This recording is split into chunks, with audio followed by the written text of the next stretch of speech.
So today we are going to discuss our next vitamin which is known as vitamin E. This is also fat soluble in nature.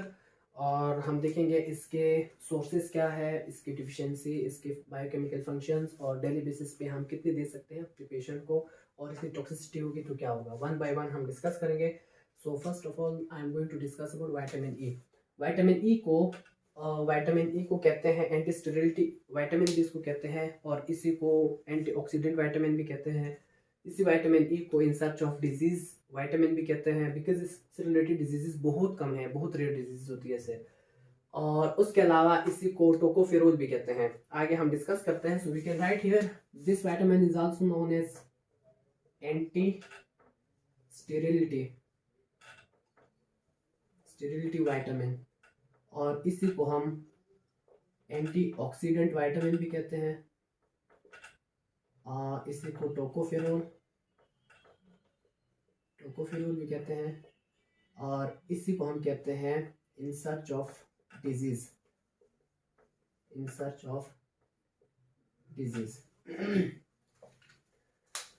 ये है इसके brief थोड़े से discussion. और इसके sources क्या है, सोर्सेज में जब हम देखेंगे तो मोस्ट जो रिच और पोटेंट सोर्सेज है वो आती है हमारे ड्राई फ्रूट में से, जैसे पीनट है,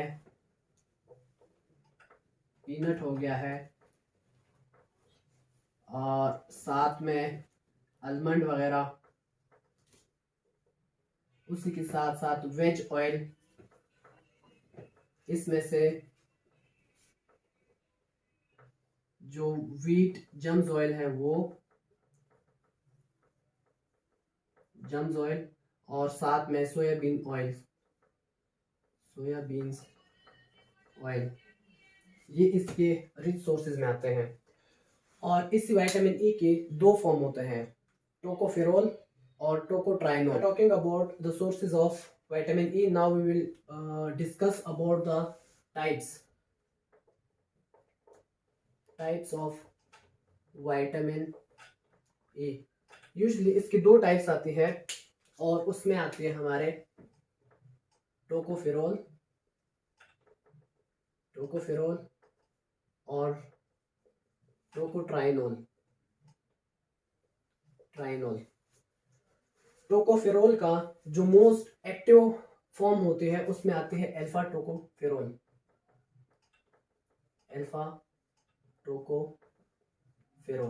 this is the most active form of vitamin E.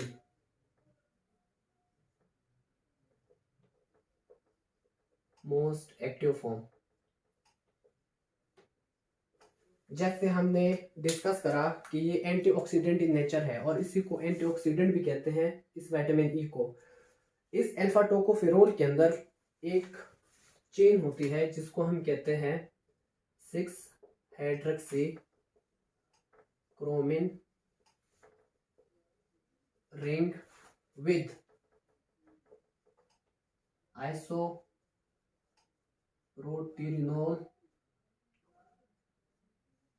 नूल side chain. इसकी अल्फा जो एंटीऑक्सीडेंट एबिलिटी है वो इस रिंग की वजह से होती है. क्रोमिन रिंग जो है ये होता है एंटीऑक्सीडेंट इन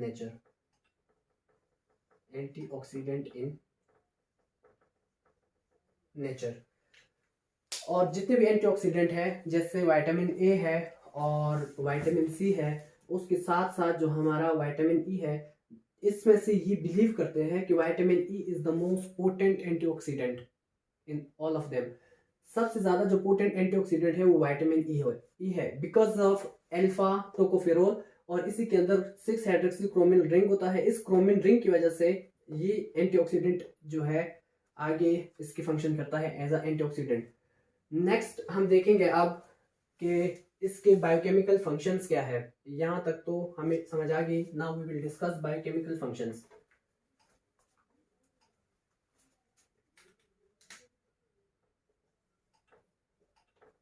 बायोकेमिकल फंक्शंस. सबसे पहला फंक्शन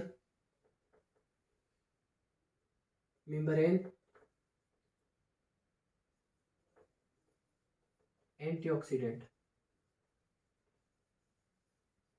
हम इसका मैकेनिज्म देखेंगे कैसे ये प्रोटेक्ट करता है सेल मेम्ब्रेन को डिस्ट्रक्शन से।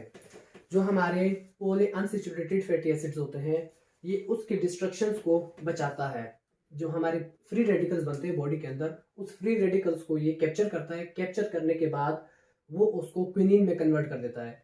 अब क्विनिन में कन्वर्जन के बाद क्या हो जाता है कि फ्री रेडिकल जितने भी होते हैं वो सारे वहां से गायब हो जाते हैं, मतलब जो है ऑक्सीडाइज हो जाते हैं। अब क्या होगा कि जब फ्री रेडिकल्स ही नहीं होंगे तो सेलुलर इंजरी कॉज नहीं करेंगे। सेलुलर इंजरी कॉज नहीं होगी तो मेम्ब्रेन जो है हेल्दी स्टेट में रहेगी, इसलिए ये मेम्ब्रेन एंटीऑक्सीडेंट है।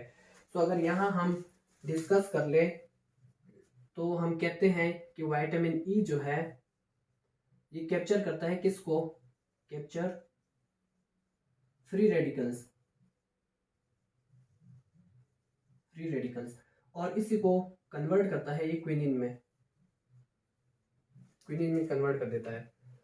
और जो हमारे पॉली अनसैचुरेटेड फैटी एसिड्स है इसकी डिस्ट्रक्शंस को ये क्या कर देते हैं, इनहिबिट कर देते हैं। इसकी डिस्ट्रक्शन नहीं होगी तो मेम्ब्रेन हेल्दी नेचर में रहेगी। सेम चीज जो है आरबीसीज के साथ भी होती है। जो हमारे रेड ब्लड सेल्स है उसके मेम्ब्रेन को भी ये इसी मैकेनिज्म के थ्रू प्रोटेक्ट करता है। इस वजह से जब हम डिफिशियंसी डिस्कस करेंगे अगर इसी की डिफिशियंसी हो तो एनीमिया कॉज होता है, बिकॉज ये फ्री रेडिकल जो होंगे वो ज्यादा होंगे अबंडेंट अमाउंट में और वो हिट करते हैं आरबीसीज की मेम्ब्रेन को, जिसकी वजह से हेमोलाइसिस होती है, रप्चरिंग होती है आरबीसीज की।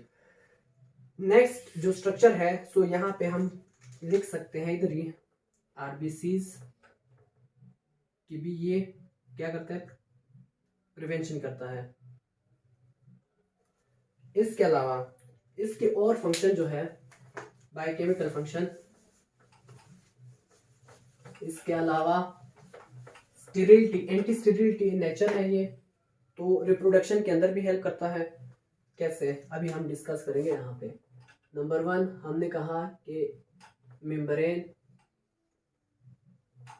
Antioxidant, antioxidant.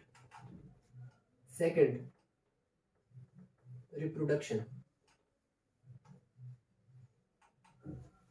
vitamin E is important source for the formation of germinal epithelium। जो हमारे जर्मिनल एपिथेलियम होती है गुनेड्स की, उसके फॉर्मेशन के लिए विटामिन ई का होना जरूरी है। और विटामिन ई होगी तो जर्मिनल एपिथेलियम की फॉर्मेशन होगी। उसके बाद जो गुनेड्स है उसके जर्मिनल एपिथेलियम की बात कर रहे हैं, और उसके साथ साथ स्टेरिलिटी को जो है इनहिबिट कर देता है, इसलिए ये एंटी स्टेरिलिटी नेचर है। तो हम कह सकते हैं कि involve in the formation of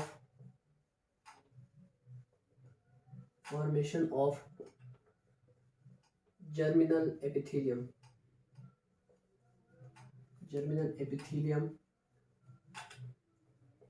of gonads। इसके अलावा ये क्या करता है,